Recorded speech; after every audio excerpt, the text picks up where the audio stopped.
Honestly, I wasn't even. The only one that I left is like seal. That's a seal. Yeah, I mean, I was tuning in like halfway through, but dude, I just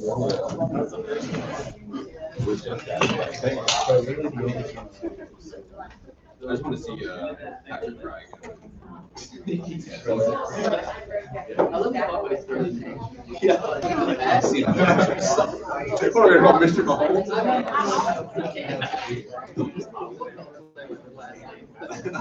All right, welcome back. Good to see you all. Any questions from last class? Things in your mind? All right, let's review and come back to our favorite coal mining fact pattern, okay? So let's start off. Let's do what's now is question number 1. 1935. So let's just, I'll read the question again, but you should know from last week. All right. Congress enacts a law to regulate the wages of workers at coal mines that ship coal across state lines. Congress finds that the moral conditions in mines are low and the safety conditions are poor. Is the statute constitutional?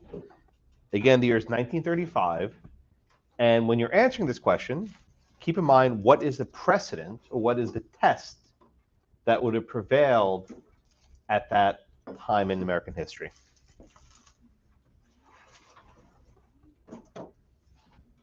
Okay? Everyone with me?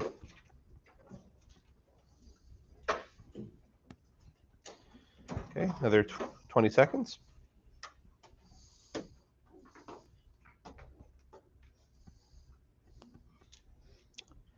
All right, remind me who's next, just so I know where I'm going.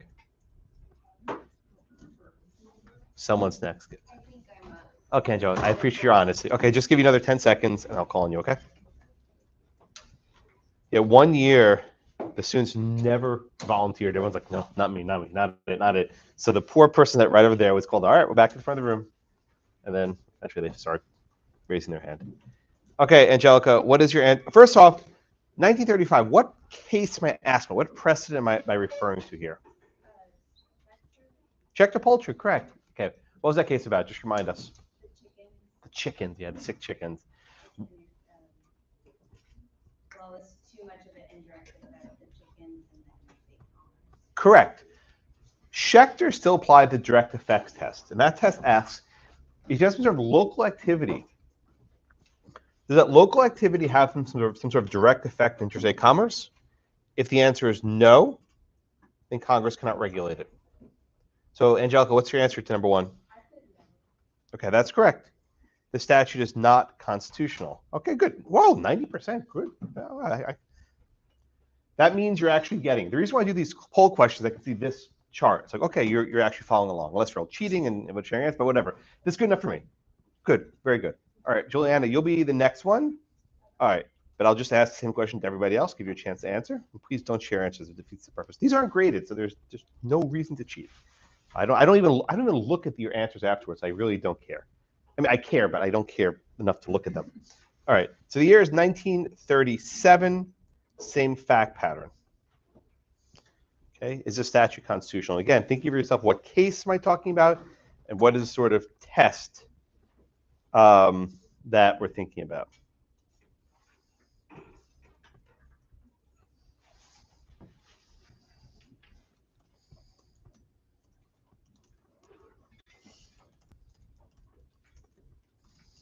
All right, another 10 seconds.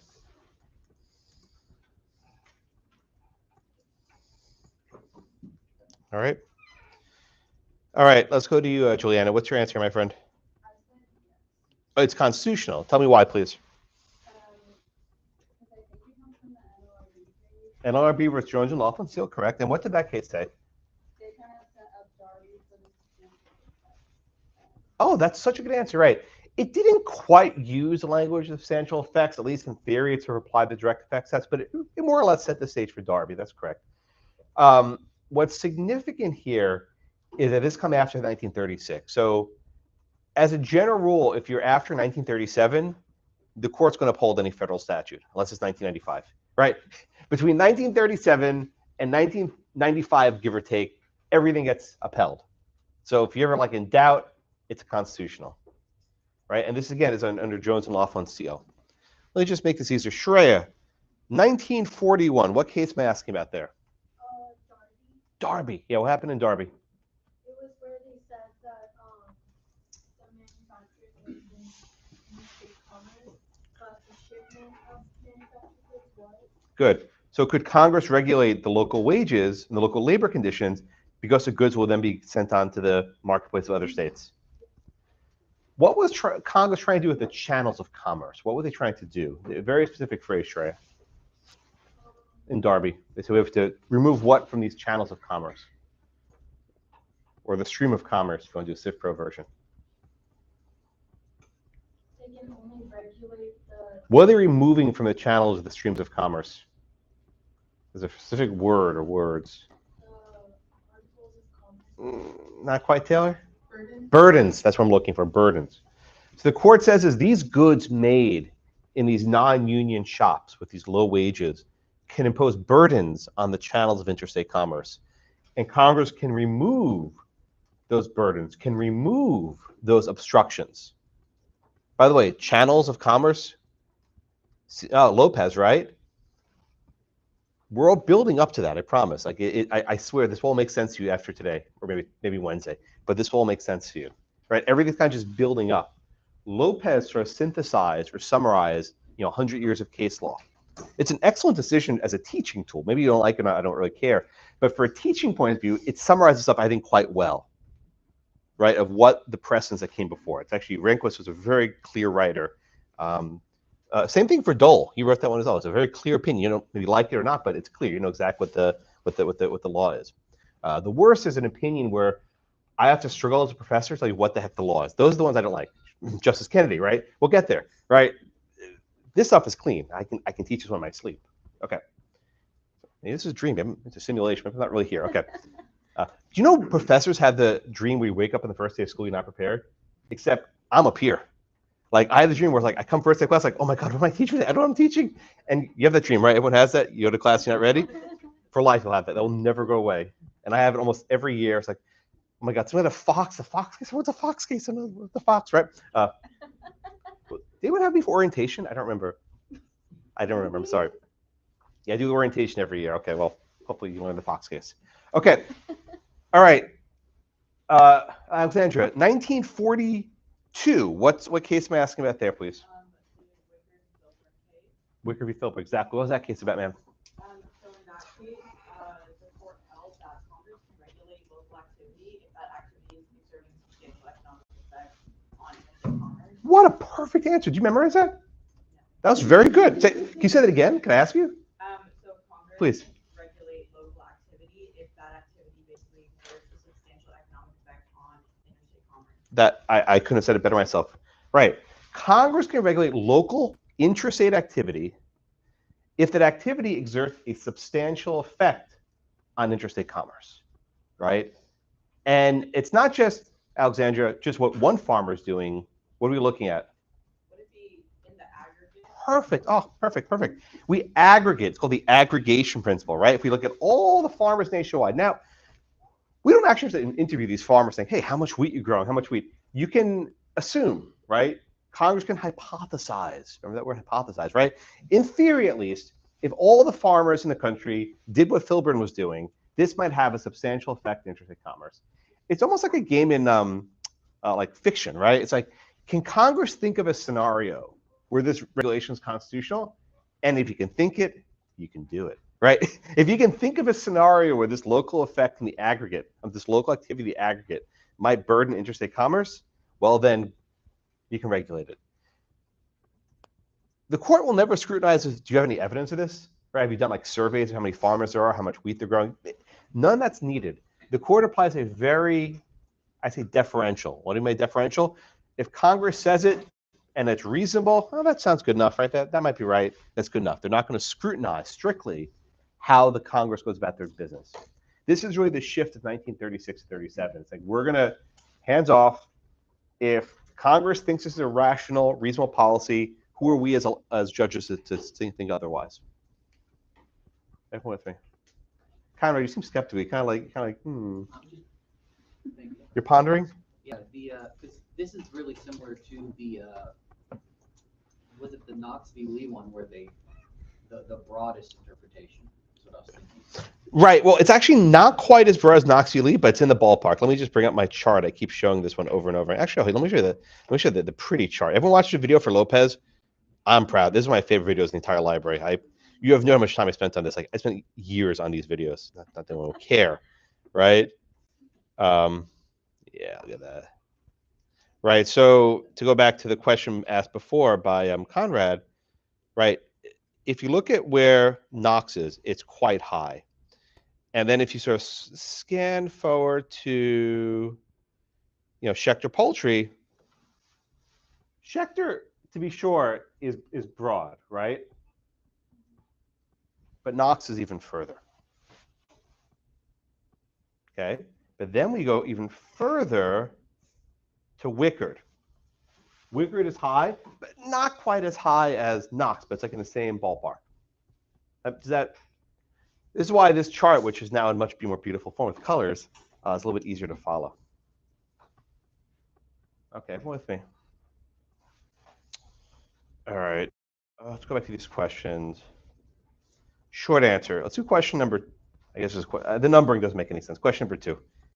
All right, the short answer, 1 sentence, please, for you all to start typing. This is, again, a sort of a simulation of how an exam analysis might function. Question is, why can Congress prohibit segregation in the heart of Atlanta motel? That's your question. One sentence, please. This will be for Brian in a few moments.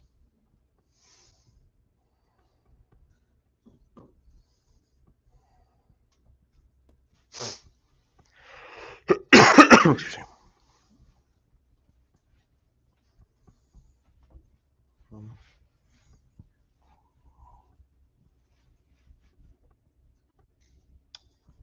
All right.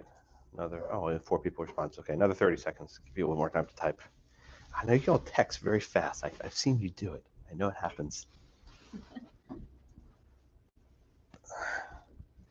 Does anyone not text with their thumbs, like with their fingers? My dad never figured out the thumbs thing. It's very funny. He goes like this on the phone.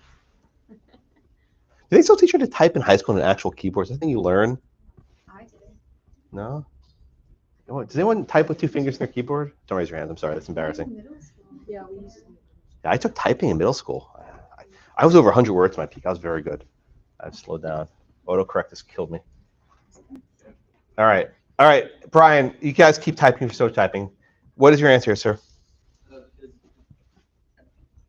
case recognized people as commerce and recognized that people moving in and out of states. What do you call that people moving? What's that phrase I just used a moment ago with Taylor? Yeah. What do you call that? The blank of commerce. The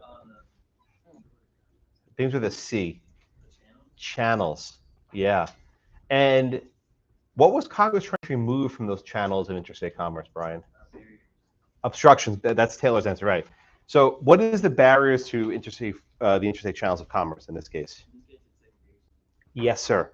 The hotel itself, by not renting rooms to black customers, was creating burdens on the channels of interstate commerce. Again, the segregationist policies of this hotel burden the channels of interstate commerce because if someone's driving from, say, New York to Georgia and they're tired, they want to take go sleep, and they're not allowed in this hotel. Where are they going to sleep?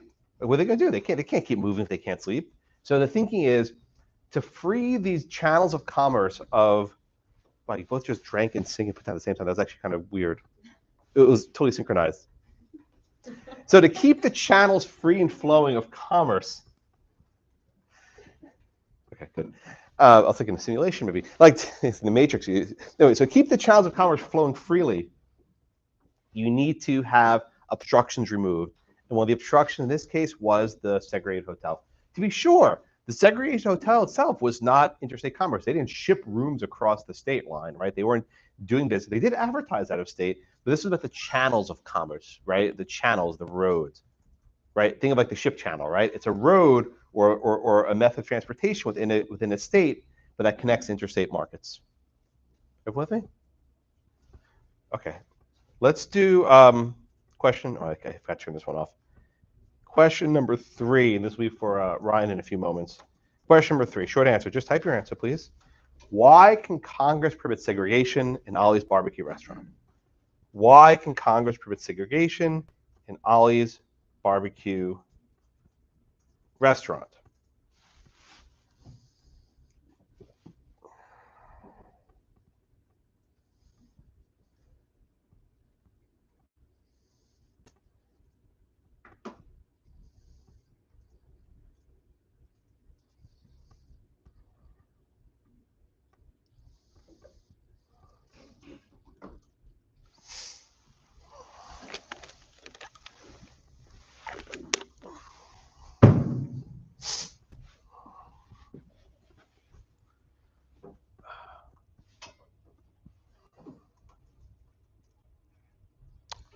All right, another 10 seconds. I'll go to Ryan.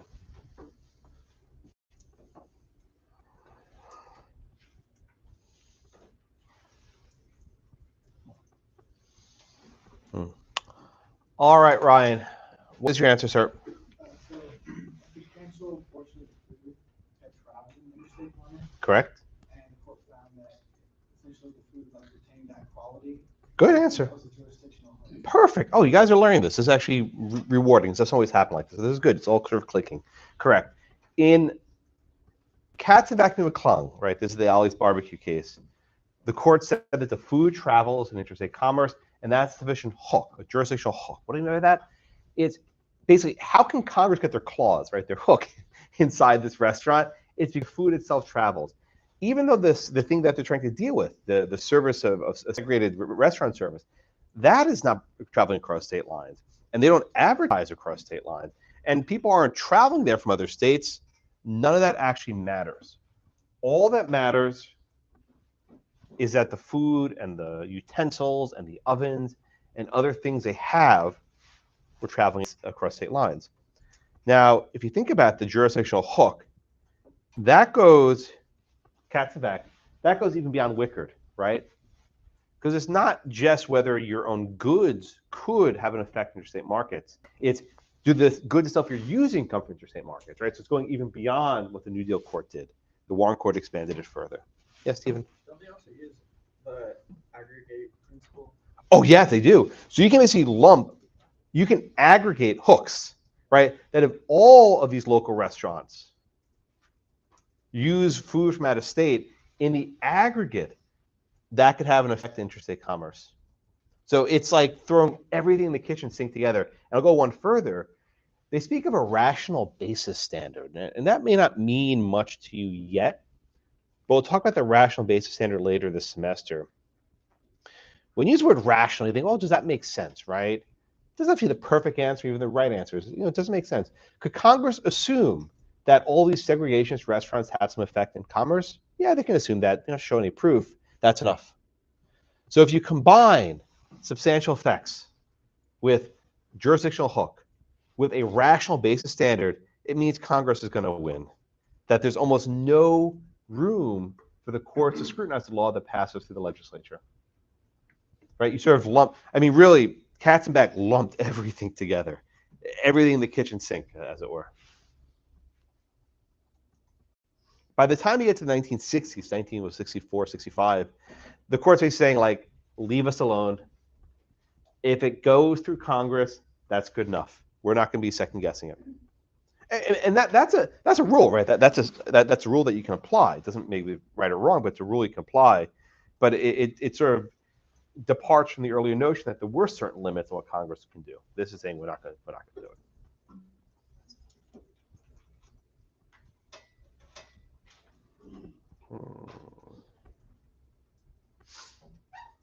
All righty. Everyone with me? Any questions on the last stuff we did last week? So I always try the first 15 or 20 minutes to review the last class because no one ever remembers what we did on the week before. It just sort of evanesces, it leaves your mind. All right, let's do a question this week for Brett in a few moments. Question number 4, multiple choice. That way you don't have much time to type. All right, which provision You hate me already, don't you? Which provision in Article 1, Section 8 of the Constitution, that's a typo there, of the Constitution, sorry. Which provision, Article 1, Section of the Constitution, gives Congress the power to spend money? The Spending Clause, the Commerce Clause, the Necessary and Proper Clause, or none of the above. Put your answers in now.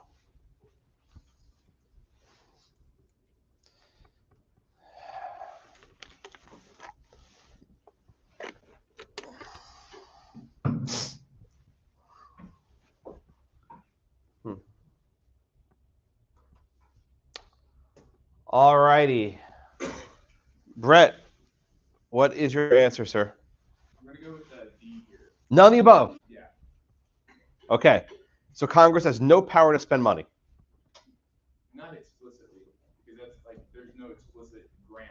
If it's not explicit, what is it? Implicit. Oh, you did it. You did it. You did. What did I tell you? What is always the answer? It's always the answer. It's always the and you walked into that, right? Can I just say that? Within 30 seconds you saw it, right? Okay, so oh wow, we're across the board here. Wow, we're pretty split. Interesting. It's almost evenly divided. It's absolutely a trick question, right? This is one on which even Hamilton and Madison did not agree, right? But let's just sort of walk through this one step at a time. So first off, is there a spending clause in the Constitution? That'd be cool if there was one. Is there such a provision? I mean, I had you read the entire thing, right? Did you read a spending clause? So, I'll skip all these questions. I think you guys know this stuff well enough. Maybe it's 10, 11, 12 later. Okay. So, I mean, this is Article 1, Section 8. It begins, the Congress shall have power to lay and collect taxes, duties, imposts, and excises, to pay the debts and provide for the common defense and general welfare of the United States. Brett, does it say anything about spending money? No. So for those of you who put A, spending clause, I might ask, what provision in the Constitution were we talking about? Yes, sir, Shelton. So, in my view, pay debts is spending money. Paying debts. I have to have the right to spend money if I'm going to pay debt. Now, does it go to the extent that the Congress takes it? No.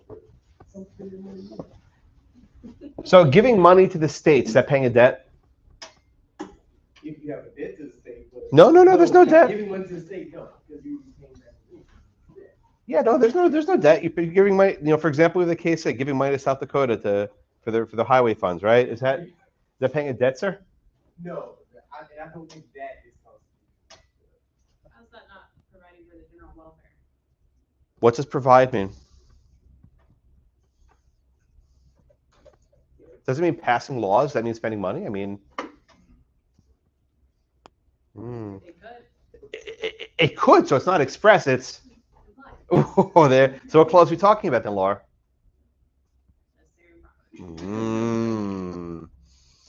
So this is one that even if you ask 90% of law students, say, oh, of course, a spending clause. They call this a spending clause. You're not. Okay, if you call this a spending clause, you're not wrong. The Supreme Court calls this a spending clause. But I'm a textualist. I look at the text. It ain't there. But there's nothing but spending there. Paying debt, sure, but that's not what's going on here. And for those of you but none of the above, well, then maybe you're in the ballpark of James Madison. You might be in good company here. Right? So let's go back to Hamilton and Madison. We did the same thing with the Bank of the United States. Let's do this with spending. Again, the same way people disagree today, in the 1790s, people disagreed, right? This wasn't like an issue. Oh, we're all framers, we all agree. No, they had disagreements on stuff. So very early on, there was a debate in Congress. Could Congress actually spend money? Right? There's no clause saying that they can spend. They can pass laws, they can pay debts, raise taxes, and so on, but they can't spend money. And so Hamilton was sort of like Laura, right? You're a very good company. Hamilton was a wonderful guy. Well, brilliant guy. I'll leave it like that. Complicated figure. Anyone get tickets to go see Hamilton? Anyone? Anyway, all right, you're busy. Go watch on Disney Plus. Hamilton said, of course Congress has the power to spend money. They can provide for the common defense and general welfare. That's what Laura said a moment ago. What does provide mean? Hamilton would have reached to this broad conception of power, that if there's something that promotes the common good and general welfare, then Congress spend money on it. James Madison, on the other hand, was, again, far more strict. Again, he narrowly construed the necessary and proper clause, and he narrowly construed the spending power. And Madison says, no. You can only spend the money that's linked to something in Article 1, Section 8. Right? If there's some power listed in Article 1, Section 8, you can spend money for that pursuit. Not for anything in the general welfare. That's quite broad. Only to those powers that are enumerated. As is often the case in these sorts of debates, who won? Hamilton. The Supreme Court would more or less go to Hamilton. So again, maybe when I ask you this question, it's an unfair question because Hamilton would say that clause by itself is a spending clause and lets you spend the money for the general welfare. This is Laura's point a moment ago. And then Madison, no. If anything, it's necessary and proper. So, 40% of you with Hamilton, 30% with Madison. Who might I say was right and wrong, right? These are both answers that are viable.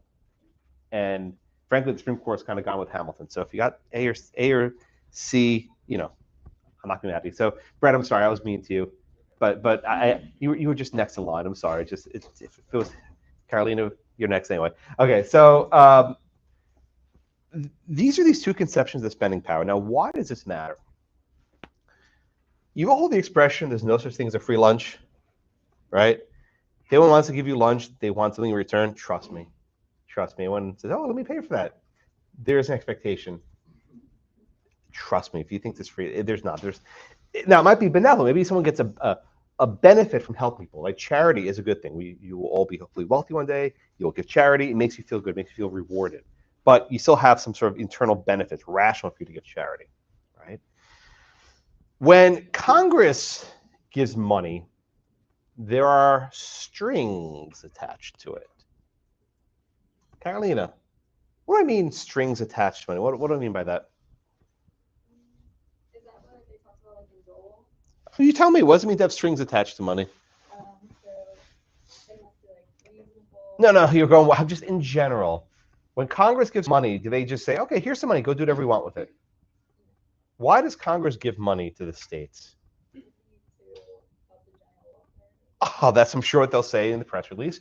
But what are they actually? But why are they actually giving them money? What's the purpose of Congress giving money to states? They're gonna have some kind of benefit. And what? Just spell it out for me. What is that benefit? Oscar? Push their political agenda. Be more precise. Make it a little more charitable. I guess in this case it would be in general. Why does Congress give money to the states? what they want. I guess. Oscar, can Congress tell the states you must raise your drinking age to 21? Why can't they do that? Not expressly enumerated. Correct. So we'll cover this in about a week or so.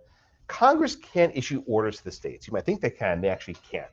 Congress can't tell the state, you must regulate the drinking age. You must ban guns in school zones. You must prohibit marijuana, right? Congress cannot issue commands to the states, what's called commandeering, right? Congress cannot commandeer the states, but they can do so indirectly.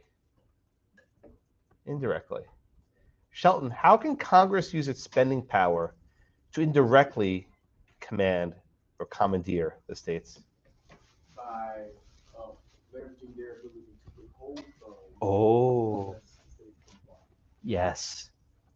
It's called conditional spending. You ever hear that phrase, conditional spending? Or just money with strings attached to it? They say, we will give you money if you do X, Y, and Z. If you don't want to do X, Y, and Z, that's fine. Just you can leave that money on the table. Sheldon, can states say no to that very easily? No. No, the answer is no. That's correct.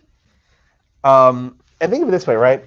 Congress has the power to impose massive taxes on the people, right? So they're taking tax from the people, and they say, states, we'll give you that money back if you follow our rules. So it's like a cycle, right? Yes, Oscar. Why did they not just use this and like I guess like almost like all of the past cases to go if they wanted? It's a good question. In other words, why didn't, for example, Congress, I'll give you a good answer in a minute, but why didn't Congress tell the states ban child labor, withhold funding, right? Something like that. So believe it or not, the federal government didn't collect a lot of revenue in the earlier part of the 20th century. It was only after the New Deal they started collecting more revenue, having more money to spend. Oh. So in order to spend money, you have to have money to spend. The government also did things. They, for example, took us off the gold standard, other things to create inflation, create a lot more federal dollars. So monetary policy changed a lot after the New Deal, which gave Congress money to spend.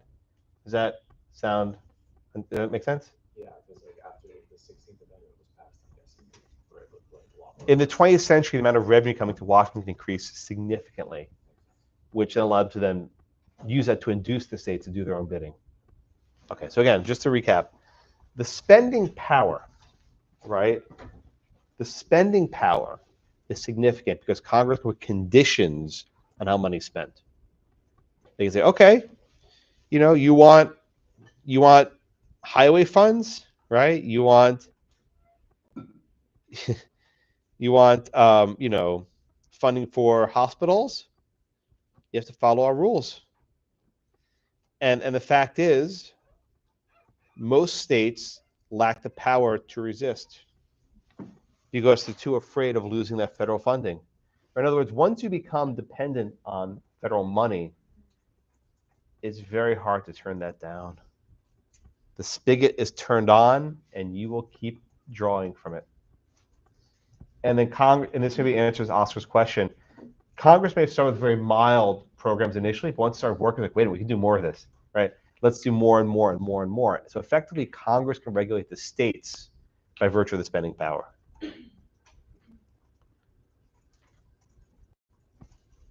And again, what is the basis of this? It's got to be the necessary and proper clause. It has to be, right? I love Hamilton, but it's got to be necessary and proper. I think Madison's right at that point.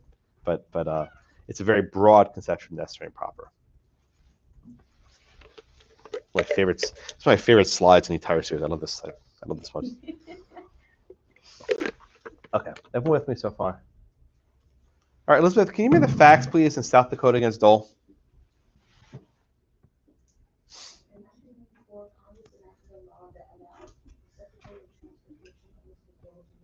Oh, Bob Dole's wife. You know who Bob Dole is?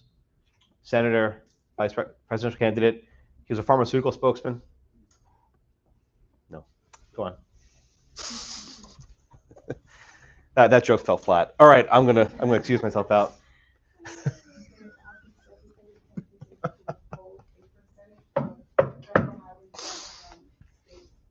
What percent? I'm sorry. Yeah, what percent? 5. Good. Thank you, ma'am. Of federal highway funds that from states that permit the sale of alcohol establishments under 21 years of age. But South Dakota had a law that allowed people of the age of 19 or older to purchase light beer. Yeah. And they sued the secretary and government. Good. Thank you, Elizabeth. Okay, so today I think the drinking age is almost uniformly 21, just pretty much nationwide. But back in the 70s and the 80s, in many states, you could buy beer under 21. You could buy beer at 18.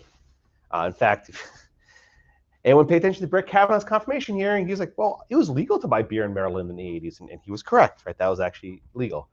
Some states allowed what's called light beer. I don't drink, so I don't even know. Anyone ever have light beer from Oklahoma? Is it gross, I've heard? Absolutely not. All right. Yeah, beer flavored water, fine. But some states like Oklahoma permitted, and South Dakota, we'll actually do an Oklahoma drinking case later. That was a case where they allowed girls to buy beer at 18, but guys at 21. That was a sex discrimination case. So that one later. I'll think about that one. We'll get to it. It's called Craig v. Boren, B-O-R-E-N. But this was a South Dakota one where people could buy this light beer at the age of 18 rather than 21. So Congress could not come and say, Oklahoma's the other case. South Dakota, change your drinking age. The answer is you can't do that. In fact, the Constitution protects that. We took our prohibition, right? The 18th Amendment prohibited alcohol. The 21st Amendment repealed prohibition, but people don't remember this part. It gave a power of the states to regulate alcohol, right? The transportation or importation of alcohol in violation of the laws thereof is prohibited. So states have a constitutional power to prohibit alcohol, right? They have a constitutional power to regulate alcohol. This has created a lot of really weird cases where Congress tries to regulate alcohol. It's like, no, states, I can do it. So Congress didn't directly regulate who can drink in the state. Instead, they tied it to highway funding. And that if a state had a drinking age under the age of 21, the state would lose its highway funding at the tune of 5%. All right, so let's walk through this case. I'll come to Fidel in a moment.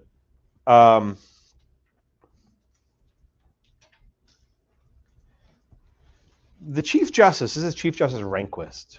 We'll talk a lot about. Rehnquist was really smart guy. I mean, he went to Stanford Law School, graduated top of his class. He clerked in the Supreme Court for Justice Robert Jackson. He worked in the Nixon administration. He became an associate justice and chief justice. Really brilliant guy. By the way, he was number 1 in his class at Stanford. You know number 2 was? Who? You don't know?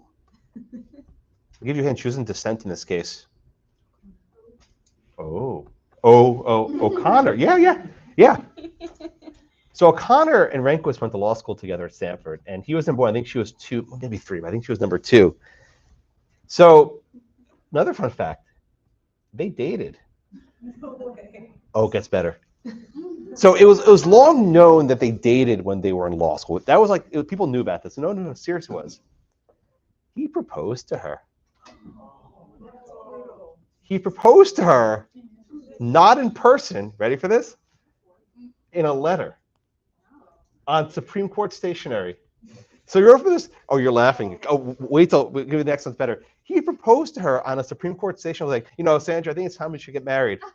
While he was in Washington clerking for Justice Jackson. You know what her response was? Something like that, yeah. The answer was no. She dumped him and married another guy, John O'Connor. So that wasn't known until a couple of years ago. We always knew they dated, but we didn't know like how serious it was. They probably went on a couple dozen dates. It was like a pretty serious thing, like I think like 30 or 40 dates. The number I don't remember exactly, but the point is he thought highly of her. And in fact, when President Reagan said he wanted to put a woman in the Supreme Court, Rehnquist pushed O'Connor forward, like, pick her. At the time, she had been an appellate judge in Arizona with frankly very little experience in federal law. She also been a speaker of the Speaker of the House or Senate President, either the Senate President pro tem or the Speaker of the Arizona Legislature. I can't remember which one it was. She came out of the court in 1981, if memory serves, and it was largely on Rehnquist inching. So this is a fun case each because you had Rehnquist the majority of 8 people, and then Sandra Day O'Connor all by herself in dissent. Even though O'Connor's dissent has somewhat been vindicated over time, but I just like giving a little story. You seem interested by this one, yeah? Yeah. I think it's hilarious that they like the whole proposal, and then they just awkwardly end up, they just His colleagues together.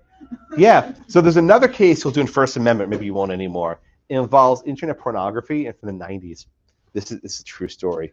And at the time, what the hell did they know about internet pornography? They didn't know. So they actually had a computer wheeled into their chambers, and then the librarians showed them the stuff you can find on the internet. And just imagine Rehnquist is in his 70s, O'Connor about the same age, sitting there in a Supreme Court office watching dial-up internet porn. and this comes from actually Ted Cruz clerked with him. Ted Cruz said O'Connor said, "Oh my," that was her reaction. But this is true. In the 60s, the Supreme Court had a movie theater, and all these films, is this film obscene or not? They would watch the movie together.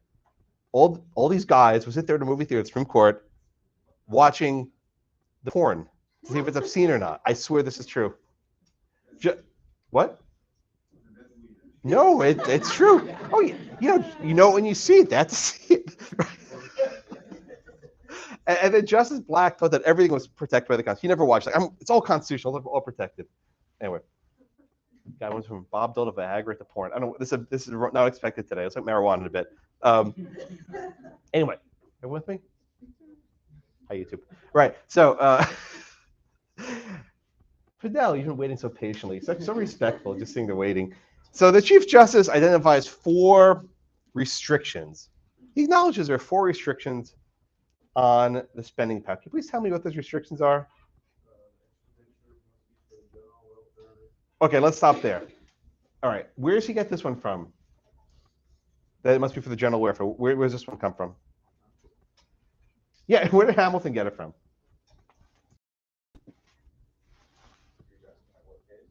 I'm the more important case, my friend. What's more important than any case? Yes, where in the Constitution? And what do you call that? The what clause, the blank clause? For once, it's not the right answer. The spending clause, right? So the first element comes from what we call the spending clause, where Rehnquist says that the spending must be in pursuit of the general welfare. And he gets that, I think Laura pointed out a few moments ago, from what's often called the spending clause, which is Article 1, Section 8, Clause Uno. Okay? So Fidel, how does the spending condition promote the general welfare? How does restricting highway funding in this case promote the general welfare? Yeah, in theory, at least, right? In other words, if the state changes the drinking age, there'll be less teen drunk drivers. If there's less teen drunk drivers, so there's fewer accidents, and that might promote safety on the highway. Okay, that's general welfare. Okay, we'll get to that, in a minute. But it seems, this is in a broad category of general welfare. This is kosher. All right. Did I call on the 3 of you last time? Did I call on you last time? Okay, I'll come back. You're gonna run the class. Okay, Brian, I'll go to you. So what's the second factor that Rehnquist identifies? Would the conditions need to be unambiguous? Why is this an important condition? So the states know what strings are. Correct. Right. This might be called a clear statement rule. Right? The conditions must be unambiguous. In other words, the states have to know what they're getting themselves into. And this is basic contract law, right? Basic contracts, right? If you want to impose a condition on a party in a contract, you have to know what the conditions are. You can't say, "Oh, well, that was kind of implied." No. In any contracts case, that will not be held up as a valid contract. It has to be an express condition. There's actually a lot of litigation over this, where Congress passes kind of a vague statute, and it's not really clear what's required by the states. And the courts actually they enforce the second prong actually quite vigorously, right? They enforce this one with some rigor, that if Congress isn't precise, that you will not enforce the condition. States have to know when they're getting. Now, once a state is in the agreement, they're screwed, right? They can't get out, right? But you have to know what you're getting yourself into. So the second one is actually enforced with some rigor. Okay, Bobby, what's number 3, please? The third factor, the third condition.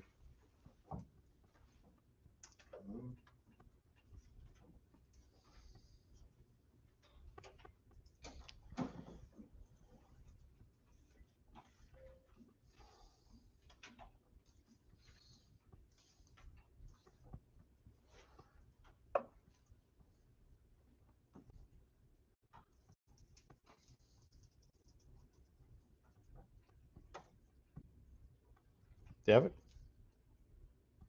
Conrad? Our cases have suggested that the conditions on federal grants might be illegitimate if they're unrelated to a federal. What does that mean?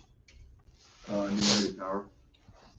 Yeah, more of that. What's a relationship mean?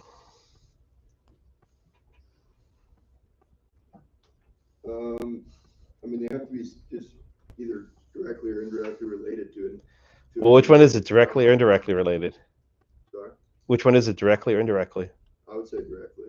So, you could say indirectly. In this case. How does Rehnquist understand the relationship as compared to O'Connor? O'Connor says pretty much that if it's good enough for Congress, it's good enough for them. They shouldn't be in the business of scrutinizing Congress's decisions. Versus, the majority kind of has they are willing to scrutinize what Congress is saying. Okay. Let's pause on this one just for a moment. We talk a lot about the means and the ends, right? And what's the fit, the relationship between them. The third element is effectively asking about the relationship between the means and the ends, right? So Conrad, I'll come to you, sir. What is the end? What is Congress trying to accomplish here? What's like their stated purpose of this condition? Stop underage drinking and driving. Reduce teen drunk driving. Fair? Okay. And what is the means they're using to get there? They are putting a restriction on like the age of buying alcohol. Whoa. Is that right? But what's actually Congress? What's the means? You're answering something else actually. What is Congress actually doing? Threatening to pull funding without the roads. Correct. They say, if you don't do what we say, we will withdraw funding, 5%. You're right. The thing they have to do is to change the drinking age, but that's not actually what Congress is doing. All Congress do is write the check or not write the check, right? They can doge it, right? They can either give the money or not. Okay. So Ted, come to you. How close is the fit between withholding 5% of highway funds and reducing teen drunk driving? I would say pretty remote. Why do you say it's pretty remote?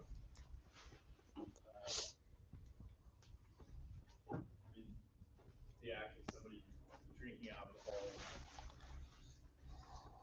see a relationship between funding provided by Congress and a 20-year-old drinking alcohol. Well, just to be clear, Ted, when you say highway funds, what's the money being spent on? When it's given to the states, Yeah. it's being spent on? Yeah, well, how are they spending that money? Probably like road works. Yeah, repaving roads, painting lines, expanding highways, right? Will any of those actions actually reduce drunk driving? Probably not. So Chanel, I'll come to you then. Why does the majority think that the condition imposed by Congress is directly related? That's the one that Bobby said before. Why do you think there's a direct relation here? They say that it's close enough to get the outcome that they want. It's close enough.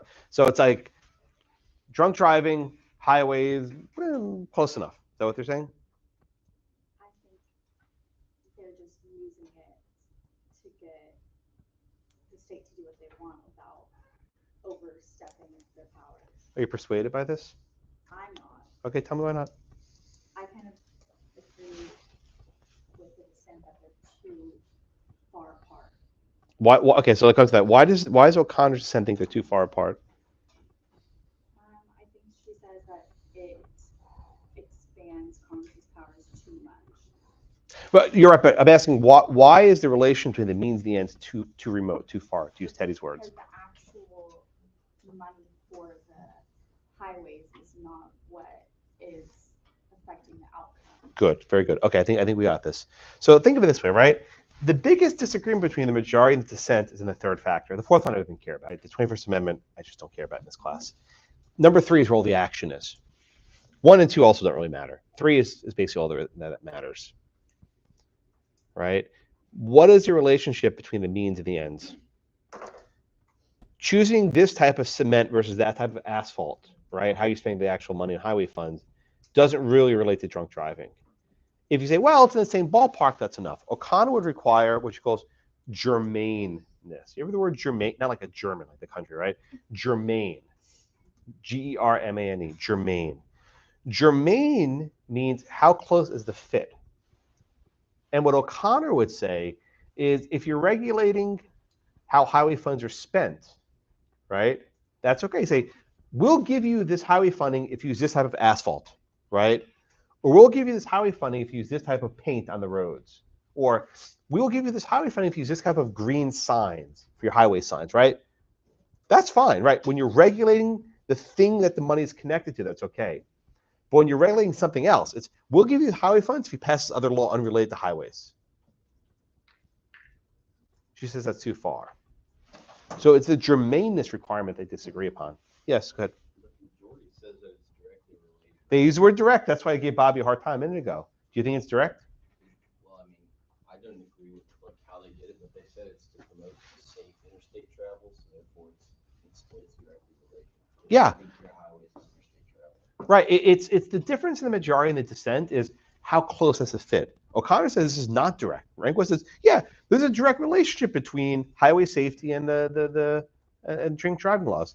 It's at what level of generality do you see the question, Stephen? I think what the majority did was they just said that because the Congress makes a lot of emphasis to show that there's a relationship, and they just didn't scrutinize it. So Yeah. that's why they have the direct. Yeah, it's the inference by inference. So in other words, use Lopez. If there are guns in schools, kids won't learn. If kids won't learn, they'll get bad grades. They'll get bad grades. They won't go to college. They won't get a job.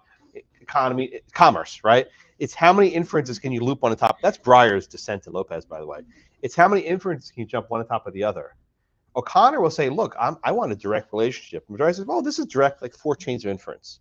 Yes, Anna. I'm confused because in the fourth restriction, they say that if it can't infringe on other constitutional provisions. Yeah. And the amendment is obviously constitutional. The 21st Amendment. Yes.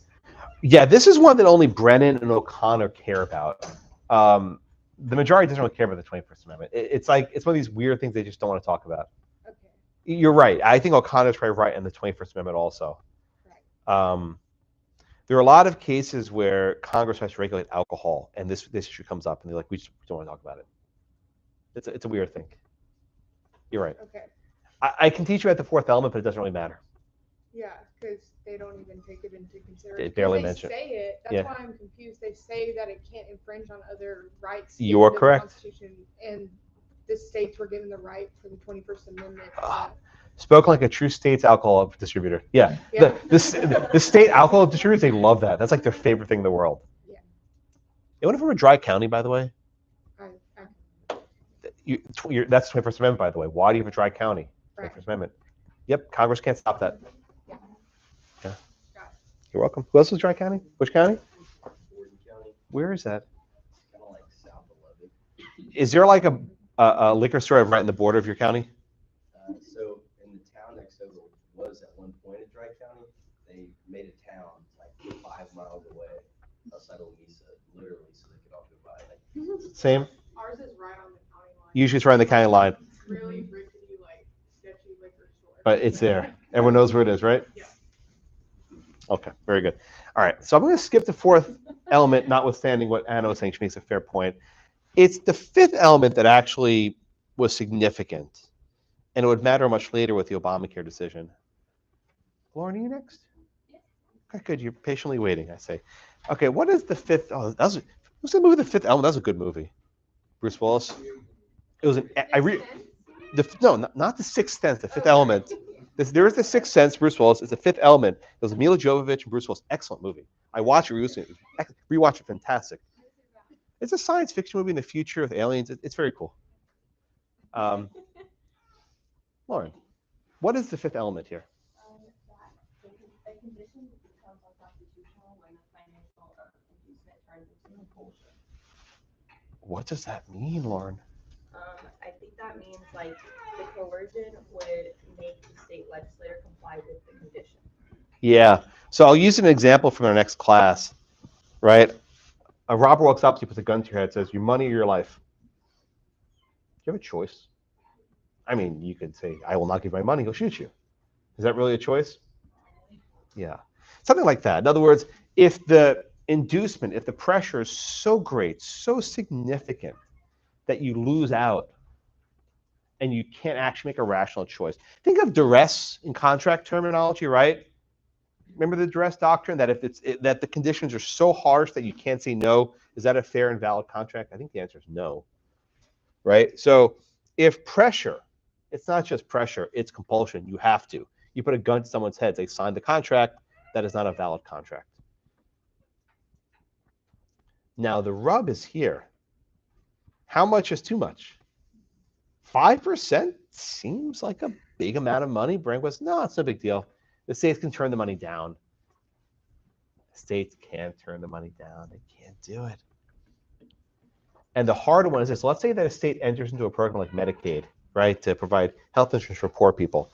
And let's say the conditions are like this, and the next year they make more conditions, and then more conditions. Every year they keep adding conditions. After a certain point, they can't exit, right? They entered it 30 years ago under one set of conditions. They keep changing it. This is the Obamacare decision. And it's whether there's a new program or an old program. But at least here, Rehnquist says, in theory, at least there's a violation if there's too much pressure. But we don't have to talk about that now. And wouldn't be until the Obamacare decision they actually found a policy that went too far. Okay. All righty. I think I covered Dole. Any questions on Dole? Yes, that. If Congress withheld funding from the state decided to not and You say bend? yes. Like bend the knee? Right. Yeah, okay. And then the highway conditions in that state fell into disrepair Yeah, and then impacted interstate commerce. yeah. It's like Right. The perverse part, again, if a state declines the money, it may actually harm road safety. Is that your point? and then it causes harm to interstate commerce. Could Congress come in and force him to fix the roads? No, what actually happened is Congress would actually send their own officials in to fix the roads. You can't force the states to do it for you, but you can send your own officials in. They say, we'll send Department of Transportation people to start paving roads, whether you like it or not. That's a supremacy clause for you. If your state is failing to literally creating obstructions on channels of commerce, we'll fix it for you. You don't like that answer? No, but if that's the case, then the state can still maintain their drinking age. Correct. Yeah, so just let the roads go to hell and hope Congress fixes it. Yeah, you can do that. All right, questions on Dole? Oh, I'm sorry, Laura, please. What if, couldn't Congress have shaped this like a grant where you only qualified to get these funds if your drinking age was at Well, that's what this is. This is a grant. It's effectively conditional spending is a grant. But to say it's withholding funds is a little different. Well, I guess we're saying the same thing with different labels. If you get, let's say, easy number is $10 million a year, right? You either get 5% of that or you don't. They can just, so you're either granting 100% or you're granting 95%. Right, but you would be like, oh, your state just fully doesn't qualify for this. Yeah, so you only get 95%, you'll get 100%. It's a different, It's the same thing, though. I mean, to the state's bottom line, either have the money or they don't. Right? It's either you get 95%, you get 100%. Which one do you want? yeah, but if you do like the grant, you get 0%. Well, no, but it's not zero. They only withhold. 100 or you get 0. Oh, all or nothing. Well, that's actually what happened in the Obamacare decision, right? They say if you don't expand your Medicaid coverage, you lose 100%. And that, the court said, goes too far. Right? That if you don't expand Medicaid to cover all these new people, you lose all of your funding. And that's why the condition went too far. Was the court not concerned that basically if they set up power like this with the funding, basically rich states are in a position to kind of ignore Congress when they want? No state's rich enough to ignore Congress. No state can do this. I mean, South Dakota, rich or poor, I couldn't tell you, but New York or California or Texas would be in no position to ignore it. It's very rare that states turn down federal money. It almost never happens. It doesn't happen. And in fact, when the government tries to withhold funding, there's always litigation over it because they go, oh, don't give us our money. Yeah, Sheldon. And what influence does, I would assume that Congress is specifically trying to turn down this money, but they're going to find other money to take away from you. Oh, they can retaliate.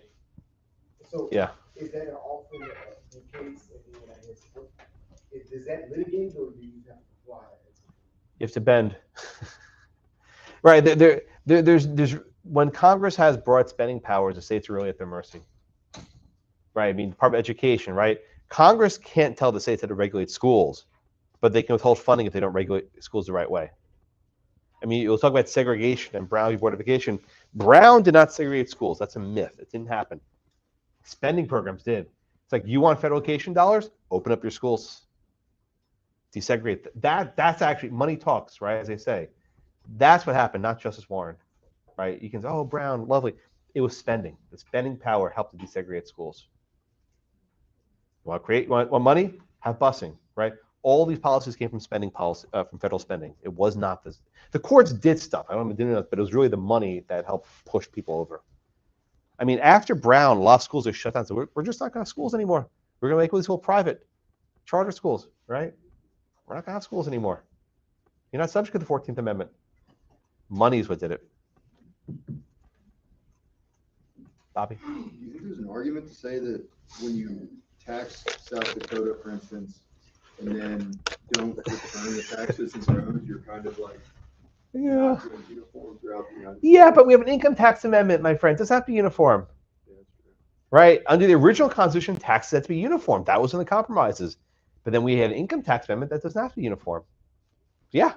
That's why the income tax amendment was really important. It changed everything, changed the ballgame. That's why the Oscar's question from a half hour ago, a lot of the money started coming in after that. They didn't have money to spend before. Sheldon, last one. Just, I'll move on. I got to move on. can we get rid of that income tax bill? Go repeal it. Yeah. Just real quick. Would that be enough support to repeal an amendment? You can do it. You can repeal an amendment. It's happened. Repeal prohibition. Repeal the tax one. All righty. Can we move on? Lopez. All right. Between the 1930s, between 1935, or let's say 1937, and Lopez, which was 1995, 96, the government's undefeated, right? It's just back-to-back champions every year. It won everything. Any challenge to federal power failed. But then we get to the Gun-Free School Zones Act. I remember when this was passed. I remember all these signs were put up by my school, no guns in schools. Like, funny things you remember in the early 90s. Look at the Gun-Free School Zone Act. Yeah, and I'm sorry you're waiting. Okay, tell me about the Gun-Free School Zone Act, please. So basically, it was passed in 1990, and it banned any individual from knowingly possessing a firearm within a school zone. And Right. It's a federal act, not a state act. Did Texas also have a Gun-Free School Act or something close to it? They did. Yeah. The respondent was arrested under a state Texas act, like law, and then they dropped the charges, and then the federal agent came in and said, no, he's still under arrest for the Gun-Free School Act and the federal law. Very good. So years ago, someone sent me a very blurry copy of his yearbook photos. This is the best I got. It's not getting more high resolution than this. This is Alfonso Lopez. I think he was a junior or senior. I can't remember. He brought a gun to school. In anyone from Edison High School in San Antonio? You know what that is? Edison High School in San Antonio. He was arrested and charged with possession under state law. Those charges were dismissed.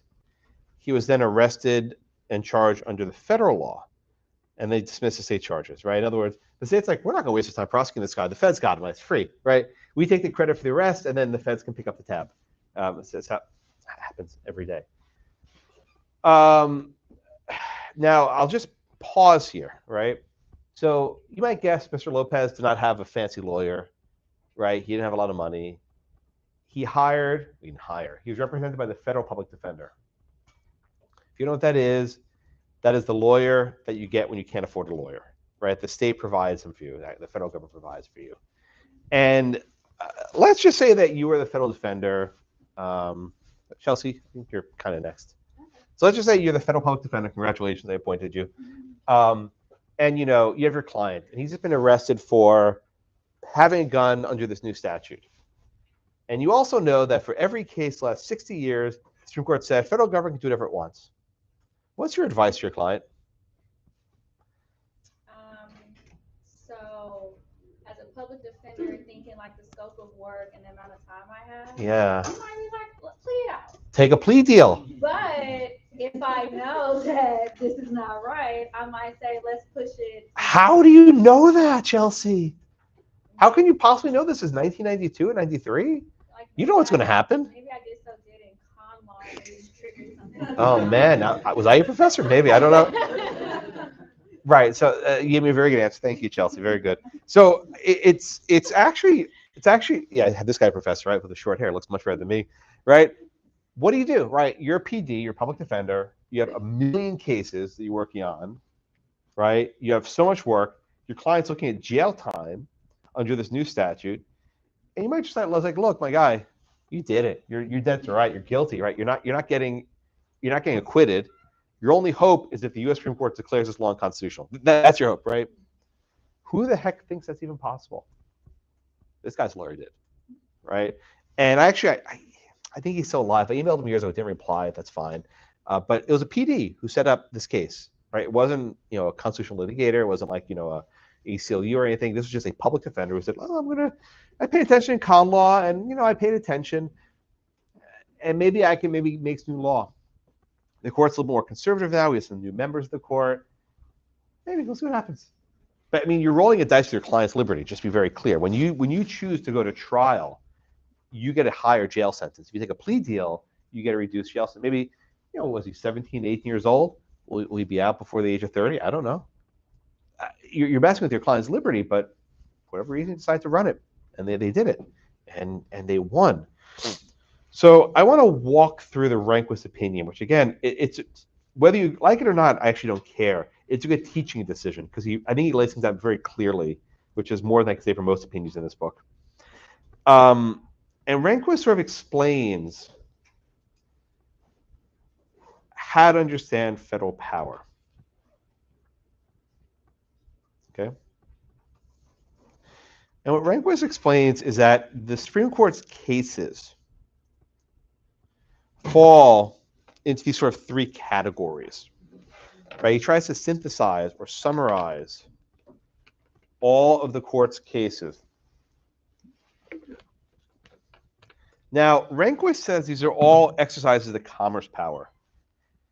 You break my heart, Willie.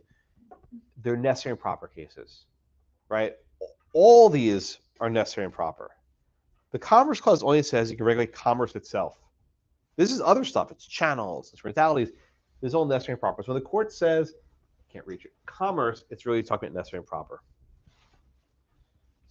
So when you're dealing with local activity, you can regulate local activity, number one, when the local activity affects the channels of interstate commerce.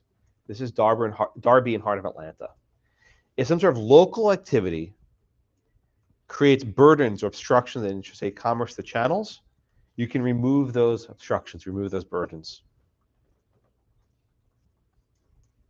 Everyone see that, right? People driving on the highway from New York to Georgia, they can't go to a hotel, they can't sleep. That's a burden on commerce. Congress can remove those obstructions. So when we're like analyzing something like this, so we need to use necessary and proper, not like the common. It has to be necessary and proper. This becomes more clear in Justice Scalia's Raich concurrence. We'll do this in a few moments, or half an hour, so actually. But the court doesn't always know what they're doing, and they figure it out later. I know this sounds awful, but they sometimes say stuff, and then it sort of gets cleaned up later. And this is one of those things. Rehnquist was really sort of breaking out on his own. This had never been done before, and he had the votes to do it, and he did it. So again, Congress can regulate local activity that has a substantial effect on the channels of interstate commerce, such as highways and then the like. And then the second one, instrumentalities, which is sort of this weird word. You know what instrumentality is, right? These are things that commerce goes through. So imagine a port, like the Port of Houston, right? The port is fixed, it's not going anywhere. Railroad tracks, right? Those go from state to state. Someone asked, Josh, what's the difference between channels and instrumentalities? Nothing really. They're kind of very similar. There was one case which they discussed, the Shreveport rate case, which involved a railroad that only stayed within one state. Could Congress regulate the rates? The court said yes. Why? Because the railroad itself might have affect interstate commerce, even though the route itself was within one state. So the C and the I are kind of overlapping, and they don't really matter much. It's really the A. The A is where all the action is.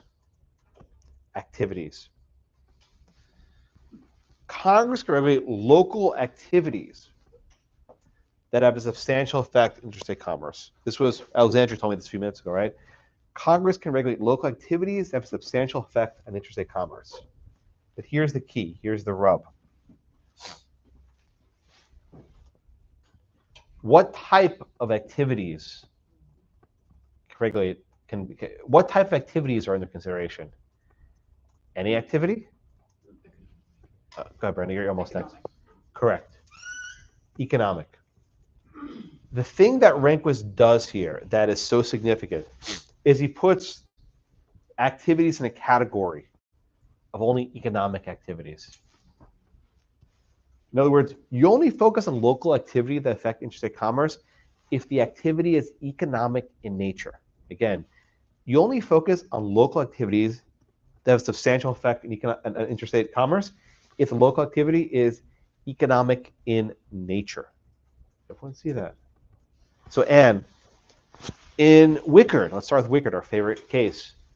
What was the local activity that in the aggregate had a substantial effect in interstate commerce? Correct. Why is the production of wheat economic? What was Filburn's profession? What was his job? He was a commercial farmer, right? Growing wheat on a farm is economic activity because why? It could be used to sell, right? You could sell the wheat. Now he would say, I was using the wheat for myself, but he was still a commercial farmer. He was growing it as part of his own commercial activity. So William, I'll come to you. What was the activity that Congress was trying to regulate in Lopez? They were trying to regulate firearms in school zones. All right. So what was the actual thing that Lopez was charged with, indicted for? What did he actually do? Was it buying a gun? No, you just possessed it. Simple possession. Is having a gun in your backpack an economic activity? No. Correct. Simple possession. It's not about buying the gun, not about transportation of the gun. Simply buying the gun, simply having a gun in your back, I think it was in his backpack. Simply having a gun in your backpack is not an economic activity. It's an activity, but it's not economic in nature.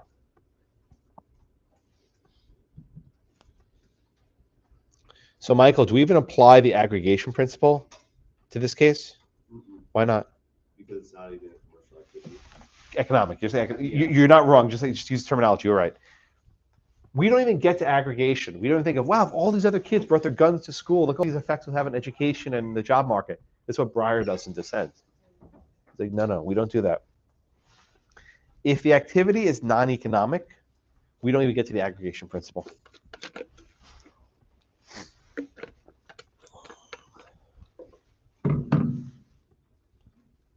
Yes, Taylor, go ahead.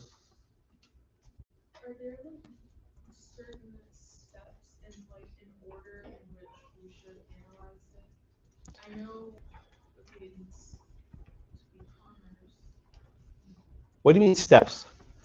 Like I said, we don't even get to the aggregation principle. Correct. Oh, you want a flow chart, don't you? I'm not gonna give you one though. I know you want one. Everybody's like, Josh, give me a flow chart. It's gonna make no sense. But I'll try my best to answer your question. It's a good question, Taylor. I think what you have to look at first is what is a thing being regulated, right? What is the actual local thing being regulated? If the local activity is economic in nature, then you can do the aggregation principle and substantial effects. You know, think of Morrison, domestic violence, right? That's not an economic activity. Or to use the Obamacare case, going uninsured is not economic activity, it's inactivity. And once you know whether the activity is economic in nature, you can then follow through the other tests. Stephen, is your hand up? Yeah, I was wondering, I'm kind of like 1 in 3, like channels of interstate commerce. It kind of is like, what's the difference, I guess, between that and the third one? They don't really matter. 1 and 2 almost don't even matter. Because once you have number 3, 1 and 2 become irrelevant. Because if you can regulate any local economic activity that has substantial effect on interstate commerce, you can do whatever you want, subject to being economic. So really, this CIA, it's a nice little acronym. It's really the A. A is where the action is. What Rehnquist is trying to do, Stephen, is trying to reconcile these old cases from the 20th century and try to put them into categories, like buckets. But they don't really matter much, really the A.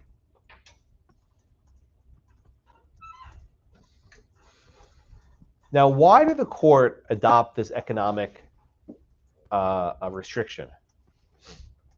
It's what's called a limiting principle. You hear this a lot. I want to just play a clip from the oral argument. It's short, and it goes quick, so just let me set it up.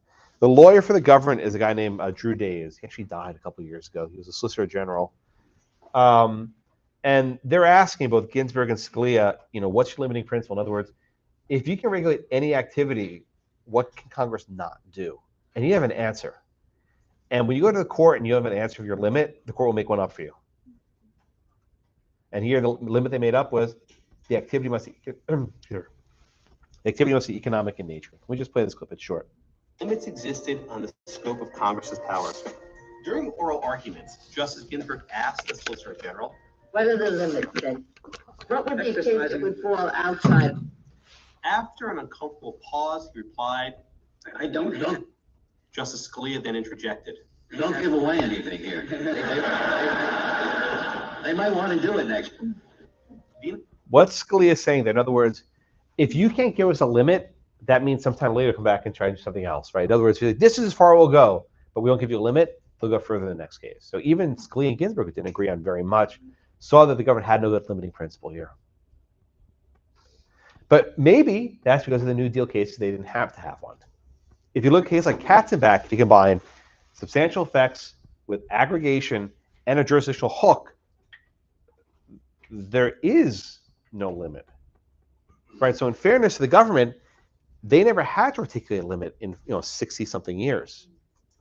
What the court did in Lopez was said, all right, we went very far in Katzenbach, no more, right? No mas, right? That's as far as we'll go. This far, but not an inch further. We're going to put a limit here. See, the activity must be economic in nature. We'll not go further. So was running a restaurant economic? Sure it was. Was running a hotel economic? Sure it was. So this rule will fit Katzenbach and Hart Atlanta. Those cases are still they're covered. They're still good law. But we're not going beyond this to non-economic activity, such as possessing a firearm. All right, everyone get the case. Now, shortly before the case was even decided, Congress enacts a new version of the law that says it's a crime to have a gun that traveled in interstate commerce. The exact same law was reenacted with just the hook, that if you have a gun that traveled in interstate commerce, it's a valid conviction. That law is in the books to this day. So, in a way, Lopez was much ado about nothing, right? It was this earth-shattering kaboom, and Congress passed the same statute with like a sentence added, more or less. But it really freaked out law professors. Oh my God, New Deal's gonna be overruled. What are they gonna do? What are they gonna do? What are they gonna do? And people just were very panicky. The law professors of this type were just very panicky, like some of us are. But then we get to Morrison. All right. Actually, let me do the dissent to Lopez first. So the dissent, I gotta be fair. I gotta make sure to do everything. Yeah, no, I know. No, I mentioned the dissent a little bit. Let me spend some time on it. So the dissent in Morrison said, what are you doing? This has not been the rule for 60 years. You're creating this new limitation. And the dissent basically accuses the majority of basically changing the law.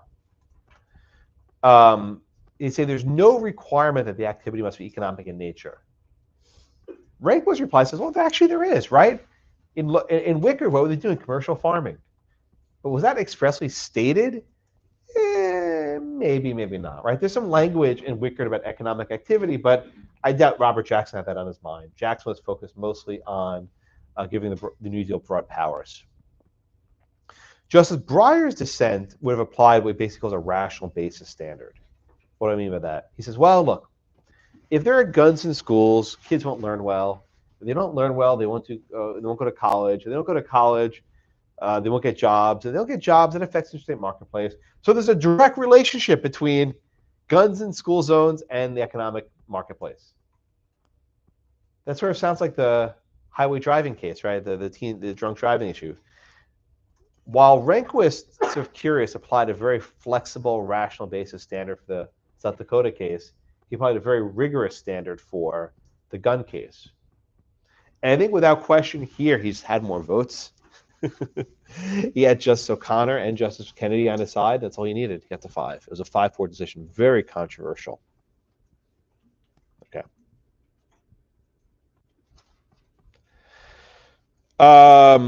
Justice Thomas, as he often does, writes a concurrence.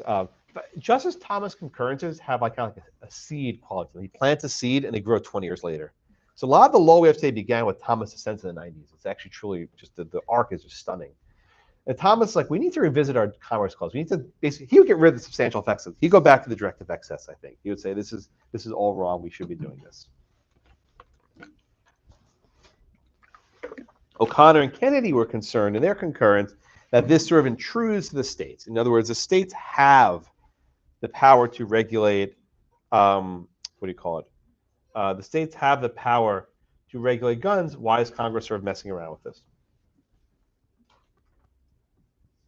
Okay. Questions on Lopez? All righty. Who am I up to next? All right, Jake. Jake, give me the facts, please, of Morrison.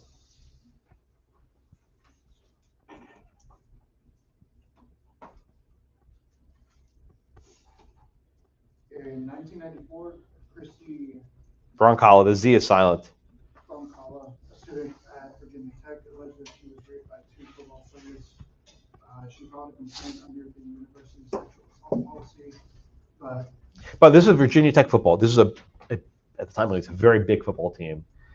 And you can imagine in a college town, when there's an allegation made against a football player, that the police are not exactly too eager to investigate. Just that's sort of in the background. Okay, go on. Morrison received, or one of the people only received a temporary suspension, which was later set aside. Broncala then sued Morrison, the other person in Crawford, and Virginia Tech under Section 13981 of the Violence Against Women Act, or VAWA, which provided a federal civil remedy for victims. What does that mean, a federal civil remedy? What does that mean? Basically money back to her. Well, where can she bring the lawsuit? In federal court. Okay, so could Broncala sue her 2 assailants in state court? Is there a state tort for battery? Of course there is. Yeah, of course there is. You guys took torts, right? In every state, if you engage in a battery or rape or some other tort, you can sue. Can you bring a tort claim in federal court against people from the same state? No. Forget diversity of jurisdiction. Is there a federal battery cause of action? You're shaking your head yes very aggressively. How do you know that? 1983. That's suing what kind of officials? Wait, what did you say? Who do you sue for 1983? What kind of officials are you suing? Oh, government. Color state law. Yeah, I'm talking about a private person commits a battery. No. But Congress created one. Congress created a federal cause of action. You go to federal court and sue for its effectively violence against women, battery, domestic violence. They also allowed a suit against the state because Virginia Tech was a state institution. That's not part of this case, but that was sort of lurking in the background. There's sovereign immunity issues there as well. Now, Nick, when Congress was passing this statute, this is, by the way, Joe Biden's one of the most important statutes passed as senator. This was this is one of his major legislative accomplishments was VAWA. When Congress passed the statute, Nick, did they make any findings about the relationship between violence against women and interstate commerce? I don't think so, no. That's not correct. Damon?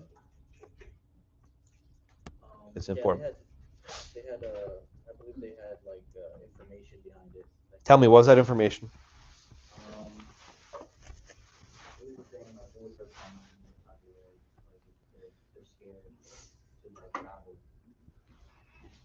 Okay, very good. So Congress passed VAWA before Lopez, so they didn't know what was coming down the pike. But there were extensive hearings conducted about how women who are subject to domestic violence do have an impact in interstate commerce. They maybe don't enter the job market. They don't finish school. Maybe they are unable to function. They may require medical care, right? There are lots of ways that committing violence against women could affect commerce among the several states. So, Rick, why was this not enough to uphold the statute? Justice Rehnquist wrote Rehnquist. He wrote the majority opinion, and he just didn't believe that gender motivated crimes fit into the phrase economic activity. Okay, that was it. So even though there was a hook there was a jurisdictional hook in the statute. That is, that this has an effect in interstate commerce. That was enough. Why?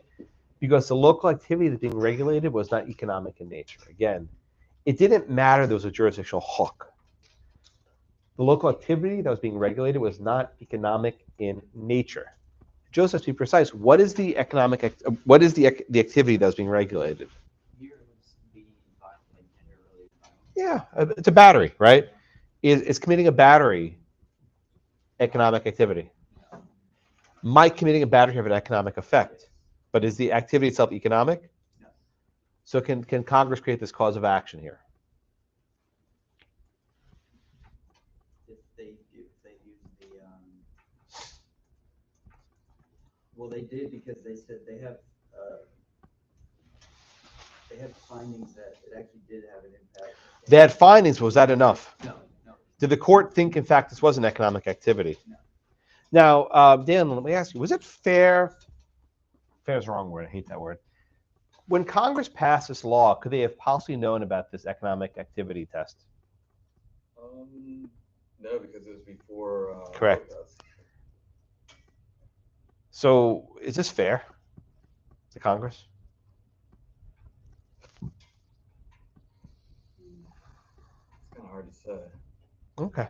Yeah, I mean, in one sense, the court sort of changed the rules of the road. The rules have been the same way for 70-something years, 60-something years, and they sort of changed it with Lopez. But in theory, at least, Congress have come back and said, "Oh, let me ask you." Was it Trent? Yes. Trent? Yeah, that's fine. Trent, let me ask you a question. Could Congress have fixed this statute? Is there anything Congress would have done to fix the statute? Say, okay, we have this decision. Let's go rewrite the statute. Can they fix this? I don't know, because I don't think so, because what the court did wasn't necessarily whatever they had. They just said their reasoning was wrong. Could they have found a different way to regulate domestic violence? Is there anything? Could Congress transform domestic violence into an economic activity? Is there anything they could have done? I mean, they could have maybe pigeonholed it more into some sort of in some ways in which it occurs in commercial establishments or something, but I don't really think so. A sexual assault that occurs in a bedroom. So this statute wasn't salvageable. So in a sense, I guess it was fair, but it didn't really matter. So long as you have this economic activity test, domestic violence is not economic activity, therefore the statute falls. It doesn't matter its effect.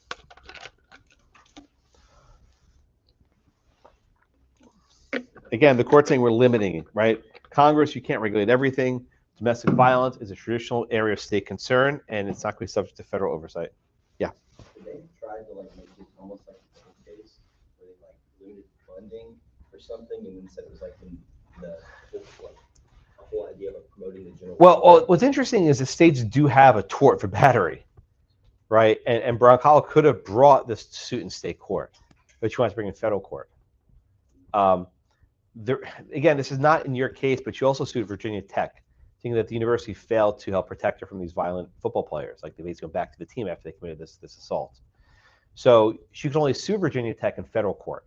So part of it was, in other words, she really look, the two defendants, do you think they had deep pockets? No. She wanted the university. They had the money.